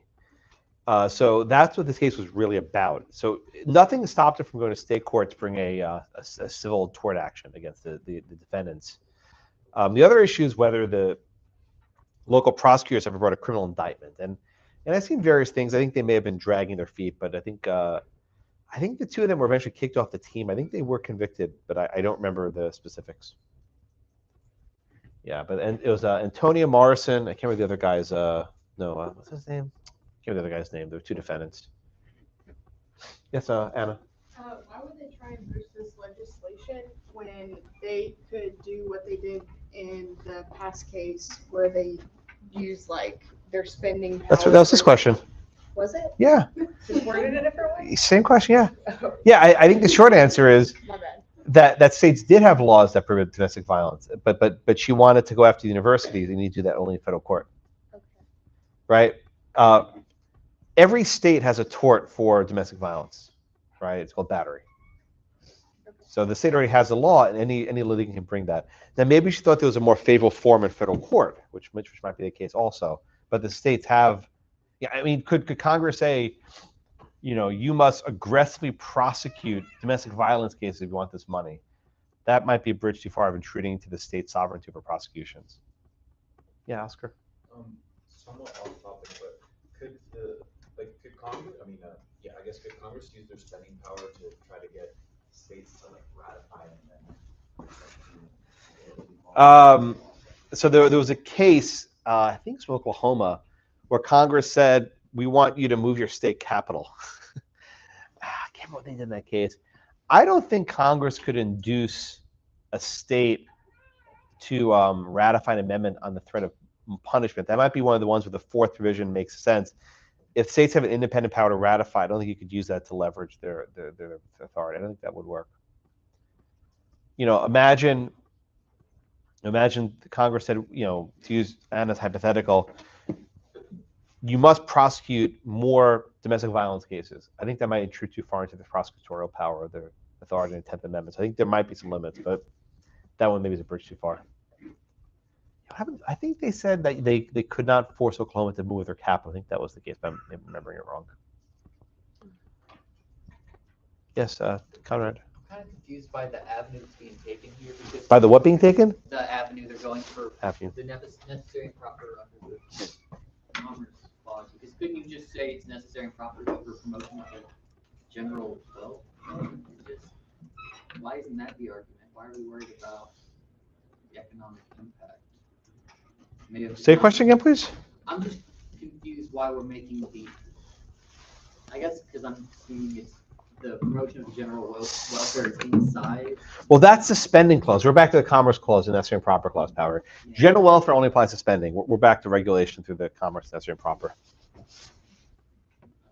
Right. I mean, if that's what you think, if this is Laura's question from an hour ago, if provide for the general welfare means you can do whatever you want, then we don't need Article 1, Section 8. They can just do whatever they want. So it's what does general welfare modify? Maybe it modifies spending, but perhaps it goes further.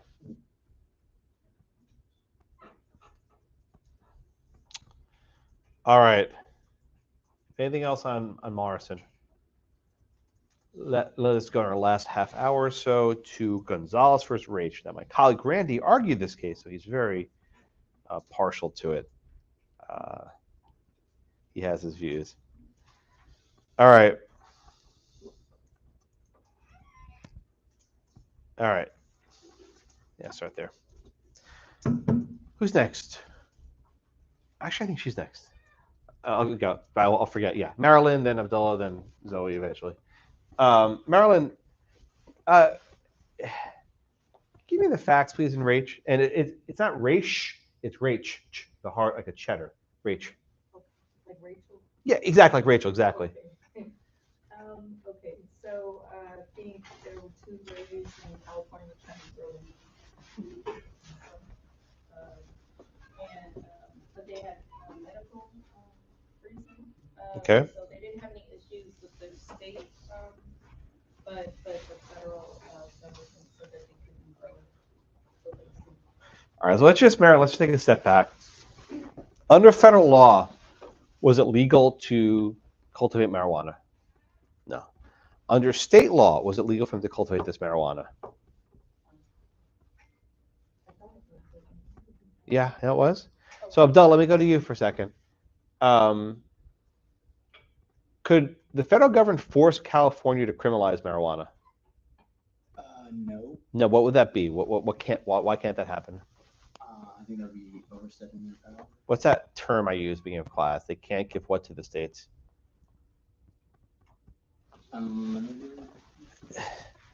These are the C. Yeah, you got it. Good. You remembered. Commandeering. Congress cannot commandeer the states. So California is free to legalize whatever the hell they want. But this is actually an action brought by Gonzalez, who's Gonzales' Attorney General. The federal government basically raided Angel Raich's farm and seized over crop, as we might say, right? And that's Randy. He looks like the same age. He was about the same age here as I am now. Oh, that's a while ago. Okay. He hasn't aged in 30 years. He has an entire regime. He'll tell you about it. He'll be very proud. Thank you, Abdullah, for that. Now I'll go back to Evelyn. So Evelyn, Angel Raich and Diane Monson, they had medical conditions where they needed this marijuana. It helped their recovery, it helped their diet, and so on. Okay. Why isn't this an easy case under Wickard? In other words, isn't this really, one was growing weed, the other was growing weed? Oh, Zoe, you're back. I just skipped you. I'll come back to you next. Why isn't this an easy case under Wickard? Well, Wickard also dealt with that, it could affect interstate commerce and markets, so maybe even though they're selling their own to other people, and it's all for that, it could also go into the market. Zoe, I'll come back to you. I'll ask you the same question.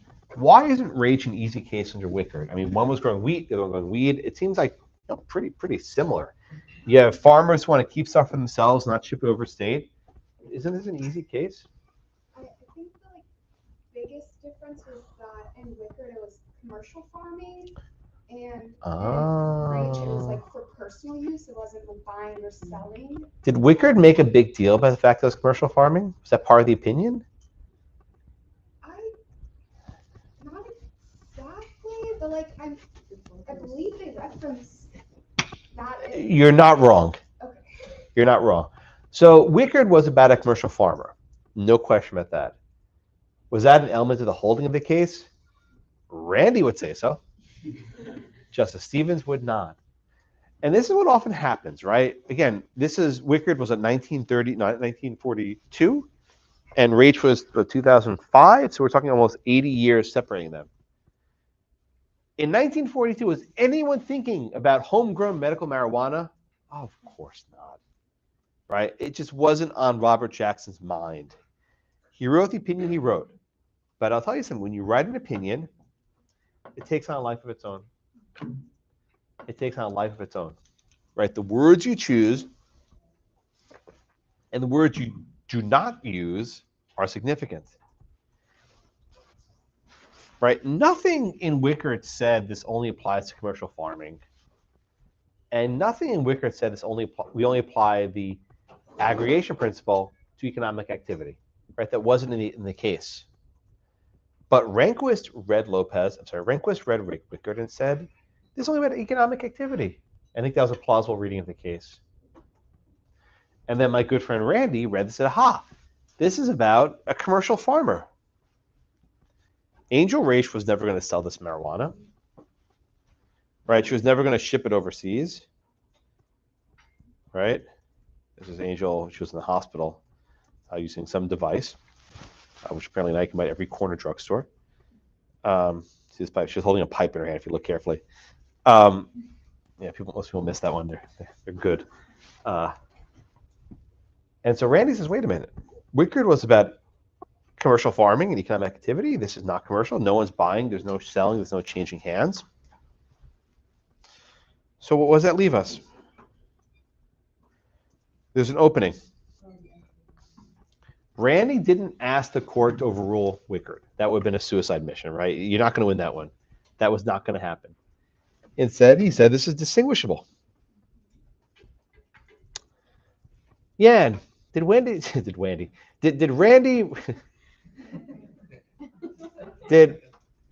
win his case? No, he didn't win. He's 0-for-1 at the Supreme Court. Well, I guess the Obamacare case maybe he's 1-1, depending how you want to count that one. As they say with the Obamacare case, the surgery was successful, they lost the patient. Yeah, so why did Randy lose his case? Why did Angel Raich lose his case?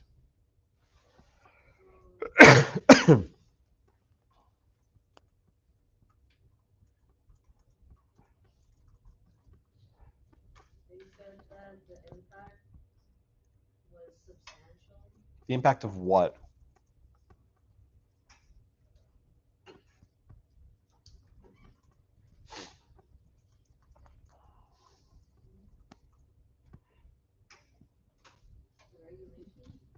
Spina? The activity itself. What was the activity itself that was being regulated? Growing the marijuana. Okay. So just be clear, Spina, had those seeds, the marijuana seeds, ever traveled across state lines? they have? The seeds? The seeds themselves? Yeah.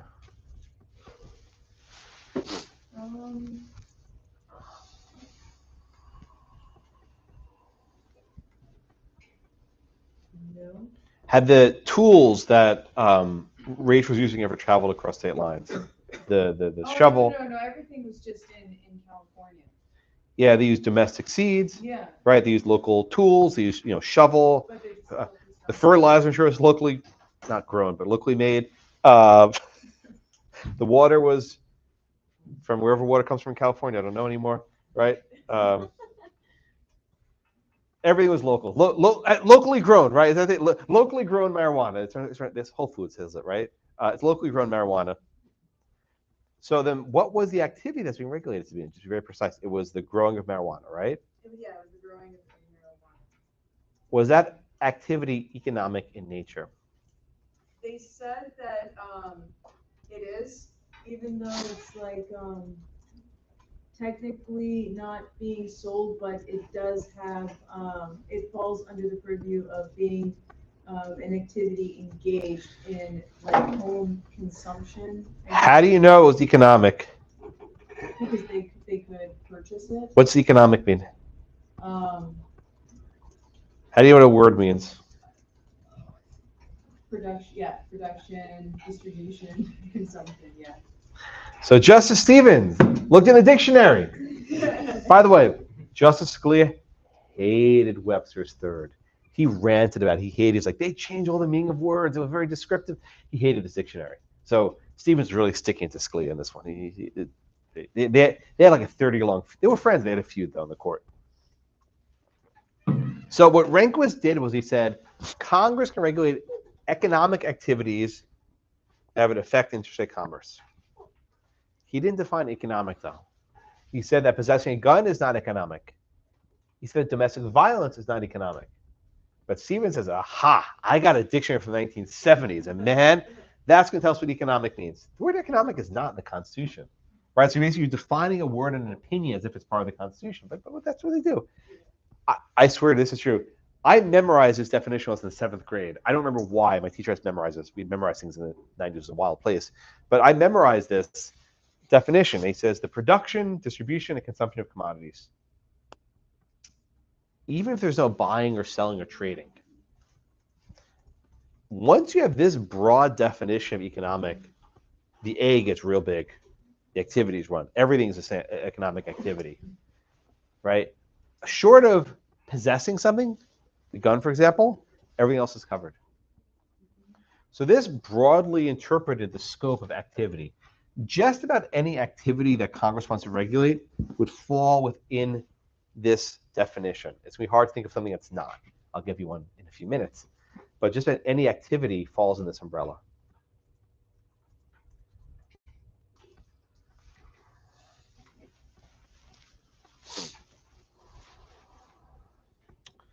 All right, everyone get the majority opinion in Raich.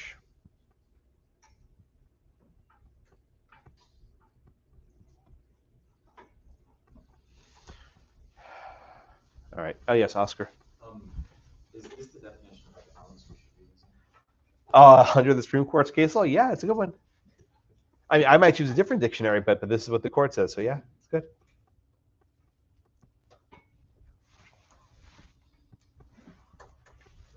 Oh, yeah, Sheldon, go ahead. So this is a question about the class and approaching the exam. What we should understand about what we learned in these cases, what we'll analyze the question was in this particular time period, 1995 and 2000, we would use this particular test, but at a different time, they would use a different test. Well, it's a quirky thing, Shelton, right? Because if you're in the late 1990s before Raich, you don't have a definition of economic. But if once you get 2005, now you have a definition of economic. Yeah, Addie? Should they, in taking the exam, approach it thinking like, okay, if I'm an attorney, what am I going to argue? Because this is what I think the law is. It depends on the prompt of the exam. The exam says you're a justice versus you're an advocate. It depends what your prompt is. I can do it both ways. All right, so the first part of the court's holding again, is that with this definition of economic, the cultivation, the production of marijuana is an economic activity, and therefore Congress can regulate it. We say is in the aggregate, if all these local marijuana growers have their homegrown local weed, that can have a substantial effect on interstate commerce. All right. So this one graphic I like, yeah. Yeah, so yeah, all throughout California, right? Reefer madness.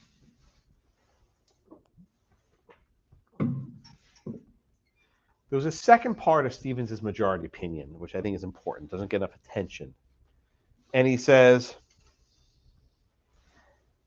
Congress can regulate stuff also if the regulation is, I'll read it to you, an essential part of a larger regulation of economic activity. Again, Congress can impose a regulation that is an essential part of a large regulation of economic activity. Why? Because the regulation will be undercut if you don't regulate intrastate activity. Again, this regulatory scheme would be undercut if you don't regulate the interstate activity. What does that mean? Congress is a very broad regime of drug laws nationwide. And if you know about drug crimes, it's a huge chunk of the federal docket.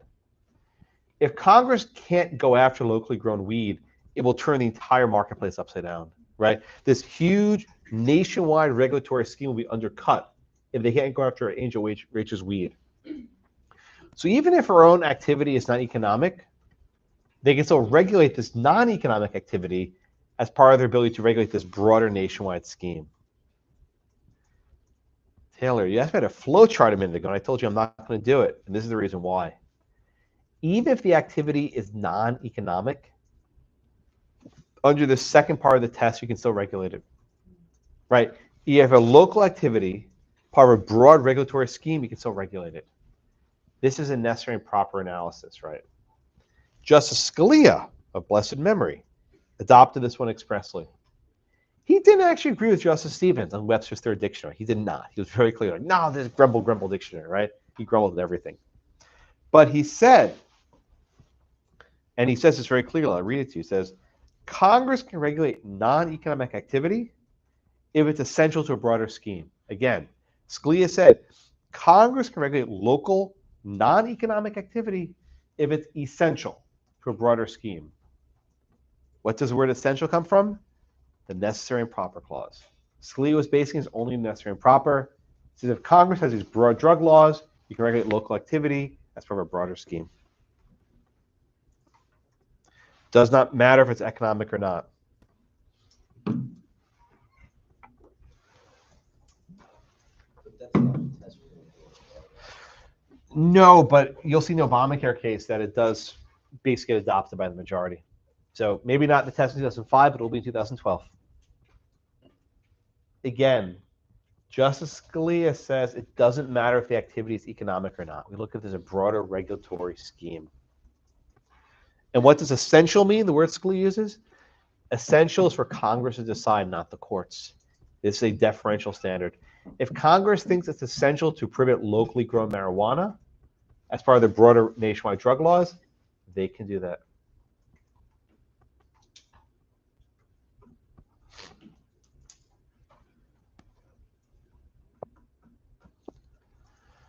Okay, so it's a mouthful. This is a very important decision, right? Because you had Lopez and Morrison saying, whoa, the court's going to go very broad. And then Raich is like, no, we're going a bit further. We're going to say economic has this broad meaning. We're going even further. So between the Stevens majority and the Scalia concurrence, Raich was even further than Lopez or Morrison or any New Deal case.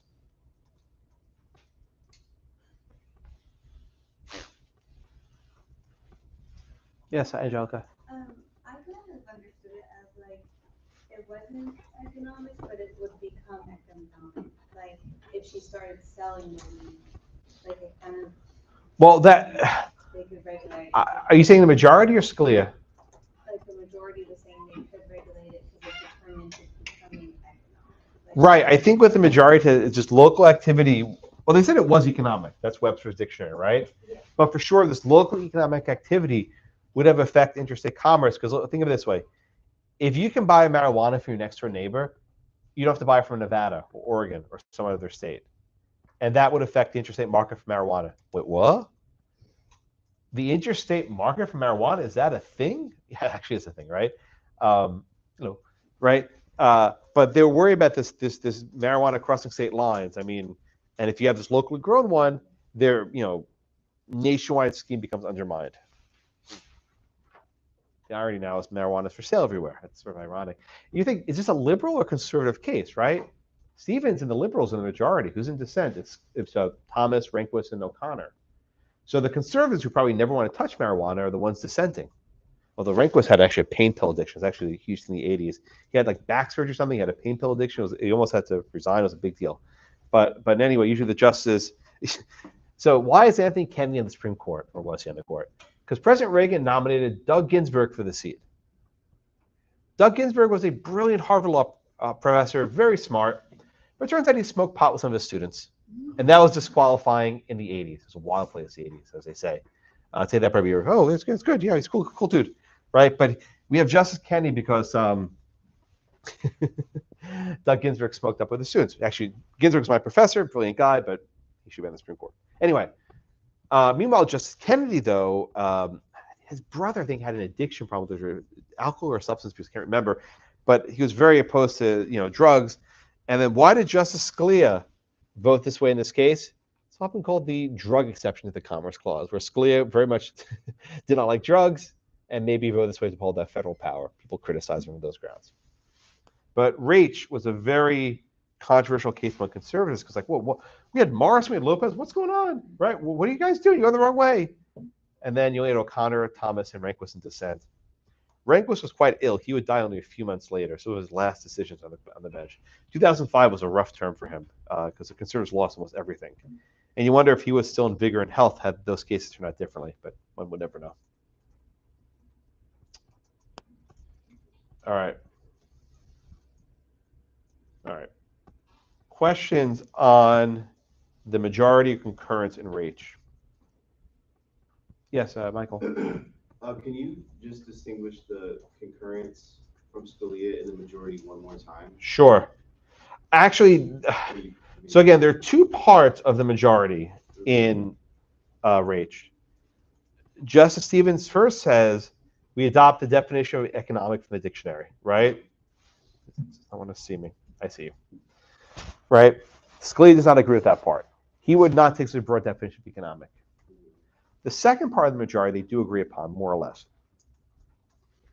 Stevens says that you can regulate a local activity, whether it's economic or not, if failing to regulate it would undermine a broad regulatory scheme.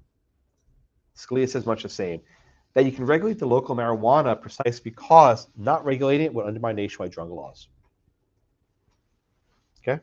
Make sense? Yeah. They agree on a lot, but not everything. Okie dokie.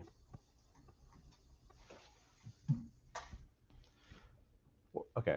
Once again, Justice O'Connor is in dissent. She's sensing a pattern. And she's very much concerned about intruding upon the power of the states. And she should let the states have this authority. If the states want to legalize marijuana, that's their prerogative. Justice Thomas is like, what happened here? Like, I thought we were doing something here. I thought we were going the right direction. What are you guys turning around and going the wrong way?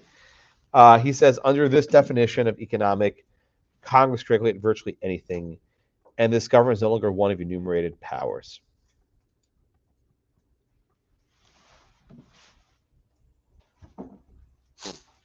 Yes, Taylor. So with Wickard, they said that because he was growing his own meat, that it affected interstate commerce because he wasn't buying from other commercial producers, and in the aggregate, that would have a substantial effect. Very good. What is the difference between that and the market substitute theory that they talked about? Oh, okay. So you're reading very good.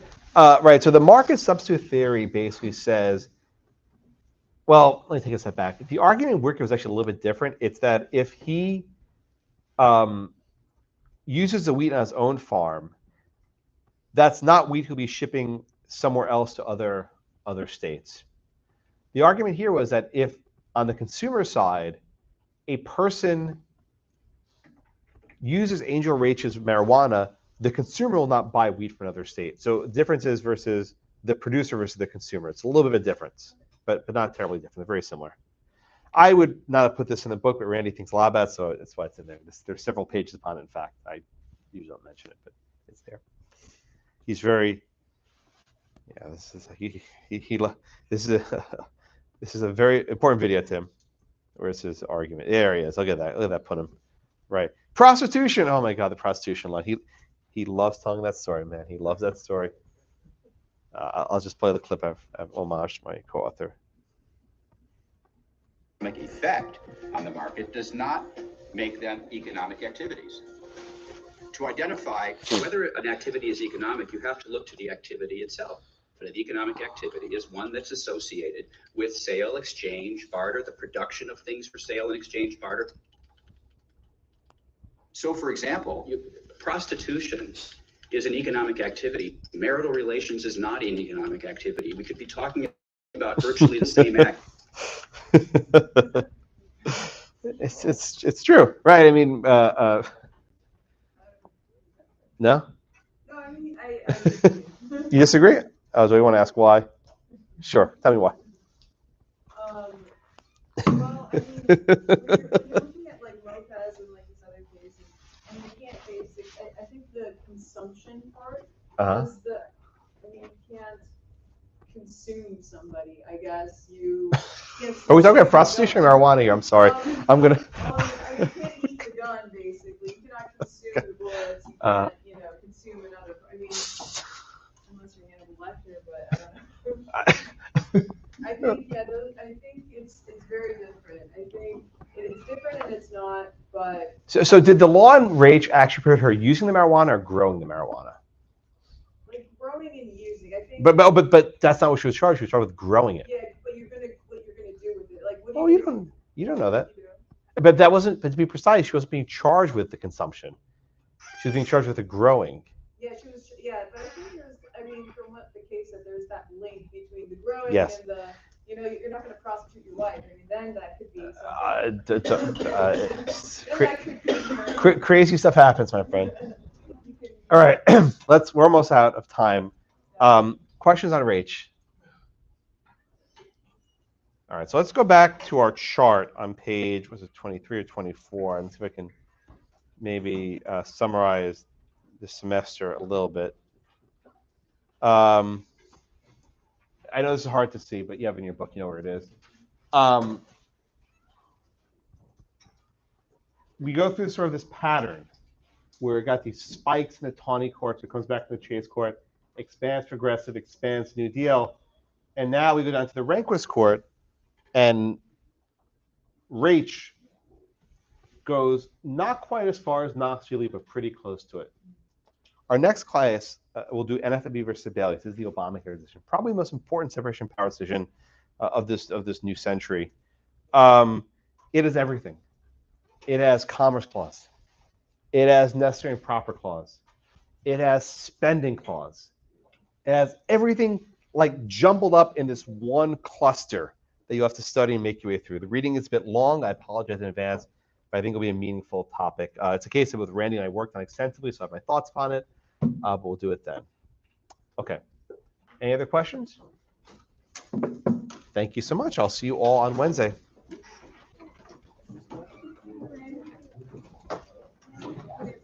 Don't worry, I brought a jacket for the. Oh. I'll look appropriate for the. I didn't even think about it. I wouldn't show up to the thing with you.